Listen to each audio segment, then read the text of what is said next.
Oi, como estão? Tia Sara tá aqui hoje para trazer uma aula muito legal de história. Tia, nós vamos falar sobre os índios de novo? Sim, nós vamos dar continuidade ao nosso assunto que fala sobre os índios, para vocês verem o tanto que ele é importante. Antes, o que a gente vai fazer? Agradecer a Deus. Então, feche seu olhinho, tá? Me acompanhe. Senhor Deus, obrigada, meu Pai, por mais um dia. Obrigada pela proteção, pelo alimento, pela família, pelos amigos, pelas alegrias do dia a dia. Que o Senhor nos abençoe e nos guarde, em nome de Jesus. Amém. E aí, gente, curiosos para a nossa aula de hoje? Eu aposto que cada um de vocês vai gostar, vai adorar a nossa aula de hoje, tá? É um assunto muito legal. Por quê? Por que eu acho esse assunto legal? Por que eu digo que ele é legal? Porque eu gosto de ouvir histórias interessantes. E é justamente isso. A nossa aula de hoje, você vai ver ela como uma história, como se eu estivesse contando uma história muito interessante para vocês. E é justamente isso, tá? Vocês vão abrir aí o livro em história, lá onde tem Onde Vivem os Índios de Hoje. A gente sabe, né, do passado deles, mas e aí? Hoje, onde eles vivem? E é justamente isso que a gente vai descobrir. Você sabia? 11,7% do território nacional brasileiro são terras indígenas. E aí, o que quer dizer, tia, esse 11,7? É muito, é pouco? Imagine aí 1 milhão de quilômetros, não é de metros, de quilômetros quadrados. É muita terra, não é? Mas também é muito índio, vamos já ver. E aí eles são distribuídos desigualmente. Tia, como é esse distribuídos desigualmente? Porque eles não estão só naquela parte, só naquele lugar. Eles estão distribuídos por todo o Brasil. A gente acha que os índios são só lá na Amazônia, mas não. Eles estão em todo o nosso Brasil. Você já teve contato com algum índio? Você conhece alguém que já conheceu algum índio? Deve ser muito interessante. Eu tenho vontade. A maioria deles vive na Amazônia.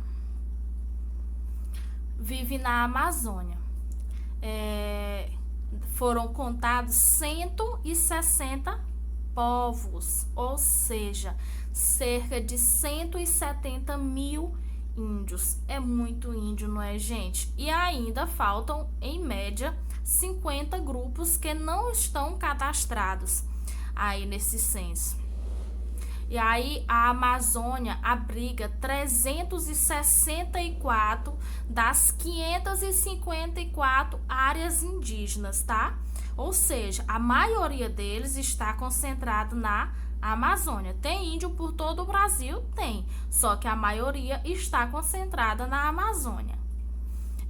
E a maioria desses índios é descendente de grandes populações que foram destruídas com massacres, doenças, escravidão e invasão. Tia, os índios também foram escravizados? Sim, gente, eles foram, sim, escravizados pelos portugueses e a gente vai já descobrir. A garantia das terras. Vocês sabiam que tem uma lei dos índios na Constituição? Sim, para vocês verem o tanto que eles são importantes, tá? Não é eu que estou inventando, não. A Constituição de 1988 consagrou o princípio de que os índios são os primeiros senhores da nossa terra, aqui do Brasil, que eles já estavam aqui. Está estabelecido no artigo 231 que as terras são bens da União, sendo reconhecidos aos índios a posse permanente e usufruto exclusivo das riquezas do solo, dos rios, dos lagos, o que tiver nessa terra, tá? É dos índios, é garantido por lei. Só que ainda hoje existe algumas pendências, tá bom? Só que a gente não vai falar sobre isso, não.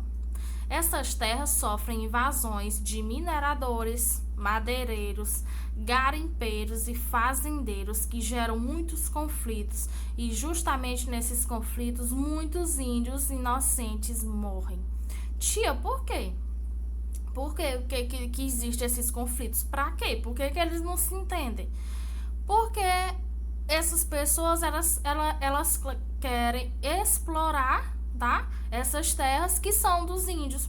Por exemplo, os madeireiros. Vocês já viram que muitas pessoas querem tirar a madeira da Amazônia, e aí eles querem tirar justamente lá da parte dos índios. É errado tirar de qualquer parte, tá? Sendo muito, porque o nosso sistema, a nossa natureza não vai conseguir se recuperar. Vocês sabem disso. Só que essas pessoas brigam com os índios. Por quê? Porque lá onde os índios estão digamos que seja o melhor lugar, tá? Podemos dizer isso. E aí acontecem muitos conflitos, invasões, e é justamente onde muitos índios morrem. Triste, né, gente? E a Constituição de 1988, artigo 231, que ela fala sobre quem acertou, quem disse os índios. Não pode esquecer.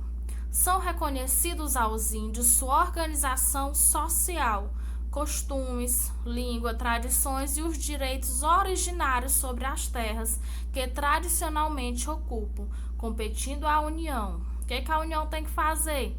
A União tem que demarcar. Tia, quem é a União? É o governo, tá? O governo, digamos que o governo federal. A União, ela vai demarcar, tá? E proteger e fazer quem descumprir, quem não respeitar os costumes lá de onde os índios estão, eles vão ter que resolver esse conflito, tá? É a União. Os índios estão lá, as terras são deles, eles têm os costumes, as tradições, só que a União tem sim que proteger os índios. São terras tradicionalmente ocupadas pelos índios, aquelas que eles habitam em caráter permanente, ou seja, se ele mora lá, tem a casa dele, se ele planta, se ele caça para sobreviver, se ele mora lá, aquela terra é do índio. Apropriação e exploração das terras.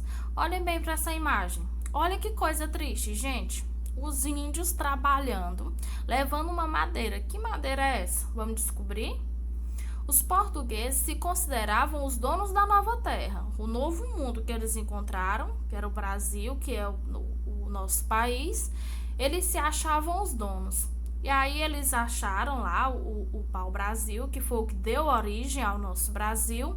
E aí eles começaram a explorar muito, de forma ilegal. Exploraram demais o nosso Brasil, a nossa riqueza. E aí os índios disseram assim, até se ofereceram para ajudar. E aí o que foi que os portugueses fizeram? Eles estabeleceram o escambo. Até em vermelho aí. Alguém já ouviu falar de escambo? Sabe o que é escambo? Escambo nada mais é do que uma troca. Eu trabalho e tu me dá alguma coisa. E é justamente isso que acontecia. Os índios trabalhavam de forma amigável, tá? Escutem bem, amigável no início. E aí eles ganhavam, eles recebiam em troca espelhos, materiais para usar na lavoura, como facão, enxada e outros materiais que pra gente é simples, a gente acha simples porque a gente tem no nosso dia a dia. Só que lá não tinha.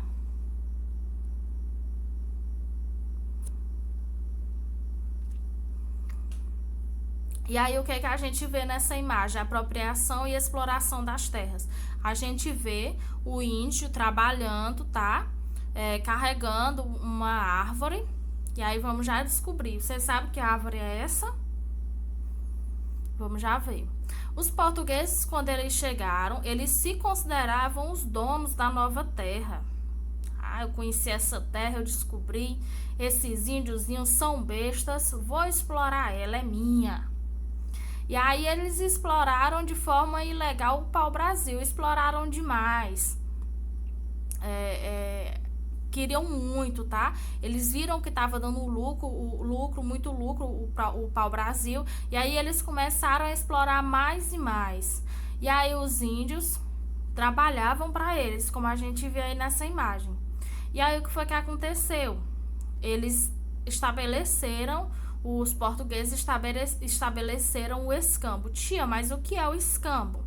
Escambo nada mais é do que uma troca. Eu trabalho e tu me dá alguma coisa, eu ganho. Que no caso aí, que eu já até falei na aula passada, eles davam espelhos, materiais que os índios poderiam usar na lavoura, no dia a dia, que pra gente é uma coisa simples, mas se imagine sem esses materiais, não era fácil não. E aí foi justamente isso que aconteceu. Só que o interesse pelo pau-brasil aumentou demais. Os portugueses obrigaram os índios a trabalharem num regime de escravidão. No começo, os índios foram de boa vontade, porque tava dando certo. Eles trabalhavam, tinham muito pau-brasil e recebiam aqueles objetos. Só que aí, quando eles queriam demais, ele aumentou a exploração, os índios tiveram que trabalhar no regime de escravidão. Foi justamente isso que aconteceu. Não foram só os negros, os índios também. E a notícia da Madeira Vermelha se espalhou pela Europa e novos povos começaram a invadir. Os países vizinhos de Portugal disseram: rapaz, de onde é que vem essa madeira vermelha? Estão ganhando dinheiro demais, eu quero também, bora atrás. E aí foi justamente onde começaram a querer invadir o Brasil. E aí deu confusão, né? Que os portugueses não queriam dividir. E aí aconteceu o que foi que o rei de Portugal fez. Ele disse: eu vou já colonizar esse Brasil, que é para não dar moral para as pessoas, para outros países, para as pessoas de fora. Ele resolveu colonizar, e a primeira expedição colonizadora chegou em 1530 com o objetivo de fundar vilas, tá? Pessoas lá de Portugal chegaram para fundar vilas, para morar no Brasil. Foi aí, foi só em 1532 que foi fundada a primeira vila, que é a Vila de São Vicente, que é a que a gente tem na imagem aí, tá bom? A primeira vila do nosso Brasil foi a Vila de São Vicente, em 1532. Muito tempo, né? E aí foi justamente isso que o rei de Portugal fez. Ele queria trazer pessoas de Portugal para colonizar o Brasil. Foi aí justamente nesta época onde deu início a colonização do Brasil. O que foi que eles fizeram? Trouxeram mais gente, que ela lá foi só a primeira expedição, tá? Depois chegaram mais gente. Você já ouviu falar em capitania hereditária? Capitanias hereditárias. O que é capitania hereditária? Bora descobrir? Tem um mapa também aí no livro de vocês, tá? Vou já mostrar o meu.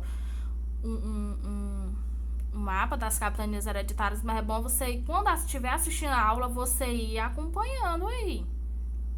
As capitanias eram entregues a nobres portugueses chamados donatários. O que são donatários? Donatários é como se fosse o prefeito do lugar, tá bom? O Brasil foi dividido porque ele estava com medo dos novos invasores. Ele dividiu a costa litorânea em 15 capitanias hereditárias, e cada uma dessas 15 capitanias hereditárias, ele nomeou um donatário. O que era o donatário? Era como se fosse o prefeito do lugar. Eles deveriam usar recursos próprios daquele lugar, daquela parte que eles estavam, para povoar e explorar as terras, bem como cobrar impostos também, e mandar tudo para Portugal, para a coroa portuguesa. E eles tinham por obrigação defender as terras lá na costa litorânea, justamente onde os novos barcos chegavam. Então, se um barco, por exemplo, da França, chegasse lá e atracasse para invadir o Brasil, naquela capitania, lá naquele lugar, ele tinha por obrigação defender, tá bom? E aí ele também tinha que cultivar a cana-de-açúcar e construir engenhos. As capitanias hereditárias foram o primeiro sistema de ocupação, de exploração do Brasil. E dessas 15 capitanias hereditárias, apenas 2 prosperaram, que foi a capitania de São Vicente e a de Pernambuco. Ou seja, alguma coisa estava dando errada. 15 capitanias de 15, só 2 deram certo? O que está acontecendo? O rei de Portugal disse: oxente, tô perdendo dinheiro. Aí a gente vê no mapa as capitanias, a de São Vicente, a de Pernambuco foi a que deu certo, tá? Esse mapa é só para vocês entenderem que é justamente lá pela costa litorânea, era dividido, cada um tinha um espaço. E aí o que foi que fez então o rei de Portugal? Ele disse: oxente, esse negócio tá dando errado. Vou implantar agora um novo sistema, o sistema do governo geral. O que será esse sistema do governo geral? Os donatários continuaram a ter posse das capitanias, tá? Continuou aquela questão das capitanias. Só que eles tinham que se reportar ao governo geral, tá? O governo geral estava aqui no Brasil. Portugal e os outros países da Europa estavam em crise nessa época. E o que Portugal queria? Ele queria justamente explorar mais, cobrar mais impostos, tudo tirar. Ele queria se recuperar da crise às custas do nosso Brasil, justamente isso. Além do governador geral, vieram também outros funcionários para ajudar nesse novo sistema, que era o governo geral. Veio o ouvidor, que cuidava da parte administrava a justiça, o capitão Mor, cuidava da defesa, lá sobretudo da costa litorânea, e o provedor Mor cuidava dos impostos, recolhia, cobrava os impostos e mandava tudo para Portugal, para se recuperar da crise. Então, o que aconteceu? Bora resumir.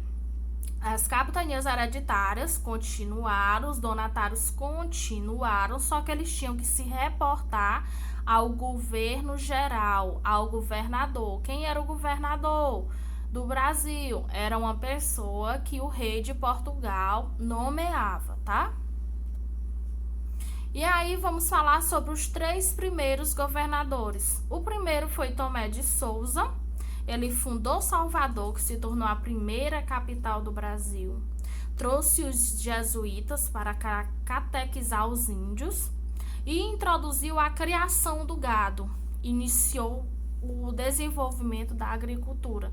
Tomé de Souza foi uma pessoa que cuidou muito bem, né? Deu muito certo no governo geral.